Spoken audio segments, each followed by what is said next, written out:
Halo guys, Assalamualaikum warahmatullahi wabarakatuh. Apa kabar? Semoga teman-teman dalam keadaan sehat walafiat. Salam buat keluarga teman-teman di rumah. Salam sepak bola. Perkenalkan gue sih netizen yang suka membahas bola. Ya, sebelum gue ke berita, gue pengen ini dulu. Kayak YouTube gue ini lagi agak menurun ya. Jadi, eh gue say sorry gitu kalau nggak banyak bikin video akhir-akhir ini. Tapi di bulan puasa gue akan usahakan setiap hari kembali bikin video ya. Karena sayang gitu ya, udah mau 1000. Ini akhir-akhir ini lagi stuck ya, di bulan Januari ini full stuck. Agak stuck gitu. Jadi mudah-mudahan gue bisa memperbaiki performa YouTube gue di bulan ini, terutama bulan Ramadan ya, karena gue banyak libur ya di Ramadan ini. Oke, langsung saja ke beritanya, di mana updatean dari Liga Champions Eropa yang kembali bergulir, yaitu babak playoff ya. Babak playoff 32 besar ya, babak playoff 32 besar yang mempertemukan ya 16 tim yang akan memperebutkan 8 slot lagi ya. Oh sorry, bukan 32 besar, 24 besar berarti ya, 24 besar yang akan memperebutkan 8 slot lagi untuk ke babak 16 besar. Oke, langsung aja, ada 4 pertandingan yang semuanya berakhir mengejutkan gue rasa ya. Ya, semuanya berakhir mengejutkan kecuali hasil dari Real Madrid. Oke, langsung aja. Dortmund ya menang 2-0 atas Atalanta, dan ini membuat Dortmund harusnya ya, kalau lawannya Atlanta, gue rasa Atlanta bisa sangat mudah untuk ditaklukkan ya, bisa sangat mudah untuk ditaklukkan. Langsung saja ke Juventus yang secara mengejutkan takluk telak 5-2 dari Galatasaray ya, dari Galatasaray. Ini hasil yang di luar dugaan ya sebenarnya, karena Juventus sedang dalam track record yang cukup baik. Namun sayang di pertandingan ini lini belakang mereka tuh terlalu rapuh ya. Kepren Thuram bermain buruk, belakang bermain buruk. 2 gol dari Juventus diciptakan oleh Koop Miners dua-duanya ya, dan gol-gol dari Galatasaray, gue nggak tahu ya nama-namanya pemain-pemain Galatasaray yang sekarang. Itu diciptakan oleh, kalau nggak salah, oleh Noalang ya. Noalang 2 gol diciptakan oleh siapa lagi tuh, pemain Turki itu pemain nasionalnya Turki. Ya gue taunya Osimhen doang ya kalau di Galatasaray. Nama ininya gue nggak pernah tahu, karena akhir-akhir ini gue juga lagi nggak buka Football Manager ya. Gue kayaknya udah setahun ini udah nggak banyak buka Football Manager, jadi udah jarang tahu nama-nama pemain gitu ya. Meskipun gue nonton pertandingannya, tapi nama pemainnya jarang gue inget. Menang 5-2, dan ini membuat Galatasaray punya peluang yang sangat besar ya untuk nanti bermain di Juventus sana ya, di Turin. Jadi mudah-mudahan Juventus bisa memberikan perlawanan di leg kedua setidaknya gitu ya. Pertandingan menjadi seru entar di leg kedua. Kemudian ada derby Prancis, lagi-lagi PSG memainkan playoff UCL melawan tim Prancis. Setelah di musim lalu pun PSG melalui babak playoff dan menghadapi tim Prancis, waktu itu menghadapi Brest ya, dimana PSG menang dengan agregat sangat telak ya, lebih dari 10 gol kalau nggak salah agregatnya. Dan di pertandingan ini PSG juga berhasil menang 2-3 atas musuh bebuyutan mereka AS Monaco ya, lewat 2 gol Desire Doué ya, 2 gol Desire Doué dan 1 gol dari Achraf Hakimi. Sementara 2 gol Monaco diciptakan oleh Balogun ya, diciptakan oleh Balogun, di mana di pertandingan ini Monaco mendapatkan kartu merah ya, karena Golovin mengganjal dengan sangat keras ya fitinya ya di awal babak kedua. Ini sangat disayangkan ya, sehingga PSG bisa dengan leluasa menguasai pertandingan dan menciptakan 2 gol. Di pertandingan ini Ousmane Dembélé kembali mengalami cedera dan harus digantikan oleh Desire Doué di pertengahan babak pertama.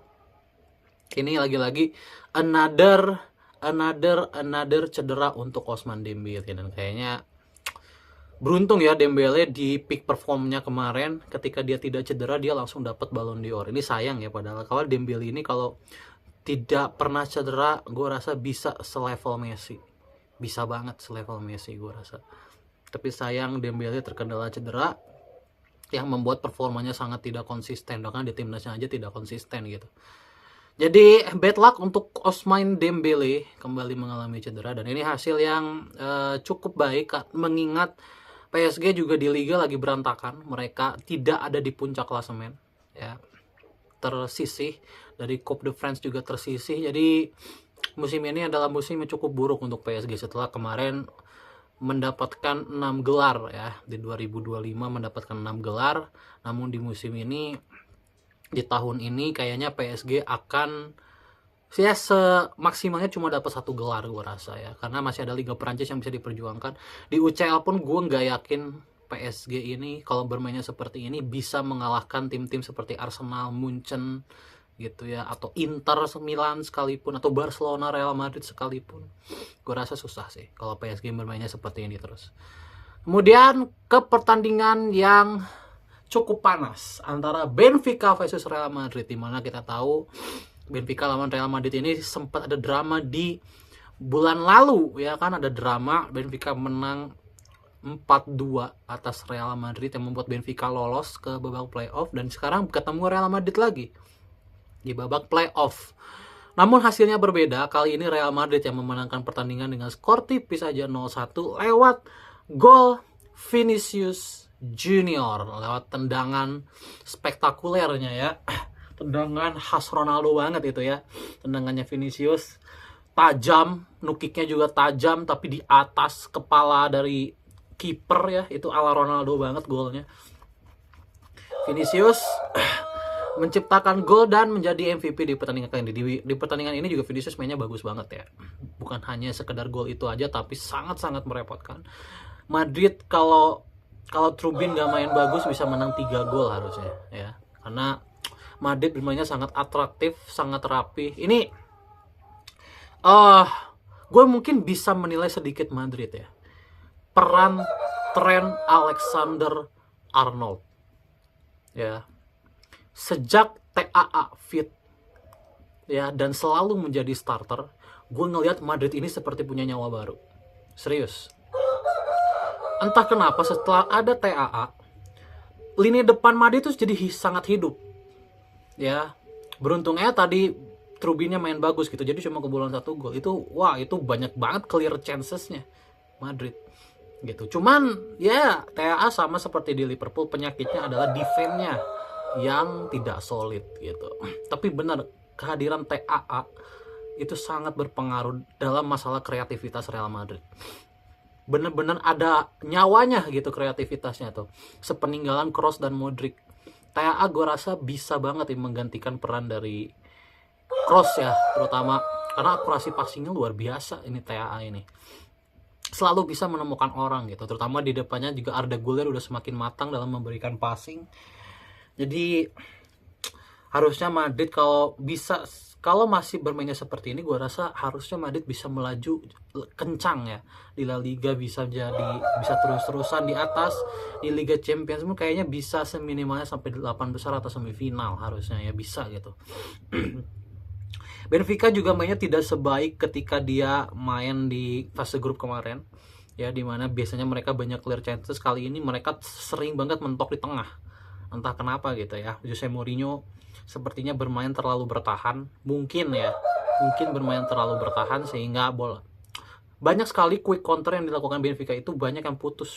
Mungkin Madrid juga udah belajar ya dari pertandingan kemarin, banyak yang putus, terutama kehadiran Camavinga di situ lumayan bisa lah menetralisir keadaan gitu.